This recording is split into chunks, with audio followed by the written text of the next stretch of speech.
Hello and welcome to Fruits of the Spirit.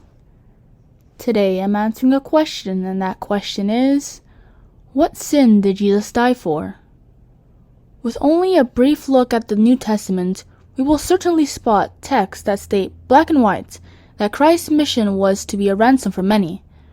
When John the Baptist set eyes on Jesus, he said, "Behold, the Lamb of God, which taketh away the sin of the world." John chapter 1 verse 29.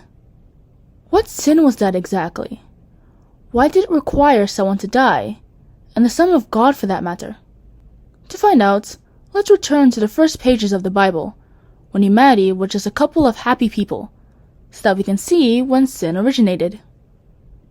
When God made us in Genesis chapter 2 verse 7, we were innocent, guiltless, and perfect. No rule had been established, and so there was no red line to cross. But in verses 16 and 17, God gave them a small and simple instruction. The tree of knowledge of good and evil was off limits. To remain righteous, all they needed to do was to follow the instruction. But Satan the devil, the rebellious spirit that he is, came to Eve in Genesis chapter 3 verses 1 to 6, and sowed a seed of disobedience in her. So she was now tempted to go against what God had said. That desire, or urge to go against what God instructs, is what the Bible calls sin. Now, we probably know what happened next. Adam joined her in sinning against God, and God, in response, pronounced the death sentence in Genesis chapter 3 verse 19. He decreed, "In the sweat of thy face shalt thou eat bread, till thou return unto the ground, for out of it wast thou taken, for dust thou art, and unto dust shalt thou return."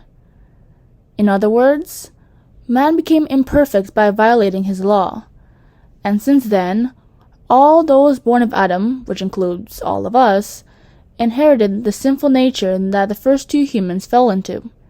As St. Paul said, "Wherefore, as by one man sin entered into the world, and death by sin, and so death passed upon all men, for that all have sinned." Romans chapter 5 verse 12. Job added, "Who can bring a clean thing out of an unclean? Not one." And I shouldn't forget to cite David the psalmist on this matter. "Behold, I was shapen in iniquity, and in sin did my mother conceive me." Psalm chapter 51 verse 5.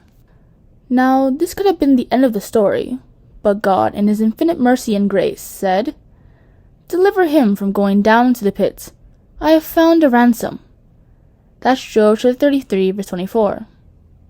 But why was a ransom necessary, you might ask? To answer that pertinent question, let's travel back in time to the days of ancient Israel. In those days, it was tradition to offer animals as sacrifices for sins. People would make trespass offerings if they'd done something God did not like, and there were special sacrifices that would be made on the Day of Atonement, which God would use to dismiss the sins of all Israel. For details, you can read the book of Leviticus, or specifically chapter 16, to find the details on what would happen on the Day of Atonement. God accepted this system for a while, but animal life is not equivalent to human life, which is why they had to continuously offer these animals every year. As the book of Hebrews says, "For it is not possible that the blood of bulls and of goats should take away sins." Hebrews chapter 10 verse 4. It's important we all note that equivalence is very important in atonement. "And thine eye shall not pity, but life shall go for life, eye for eye, tooth for tooth, hand for hand, foot for foot." Deuteronomy chapter 19 verse 21. Since it was humans who committed the offense, a human life that was guiltless was the only thing that could stand in place of that offense, and that didn't exist on earth. God then sent his only begotten Son to perform that duty, as he was guiltless according to 2 Corinthians chapter 5 verse 21. His blood is what makes us free from that death sentence, since blood is what actually makes the atonement. The following texts show this. "For the life of the flesh is in the blood, and I have given it to you upon the altar to make an atonement for your souls. For it is the blood that maketh an atonement for the soul." Leviticus chapter 17 verse 11. "And almost all things are by the law purged with blood, and without the shedding of blood is no remission.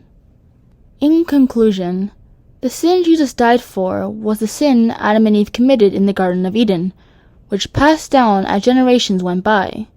This sin had to be atoned for because that's the only way, in accordance with spiritual law, that the death sentence could be lifted. And that's the end of the answer for, what sin did Jesus die for?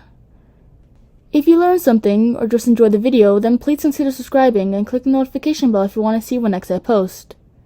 Have a good rest of your day and God bless you.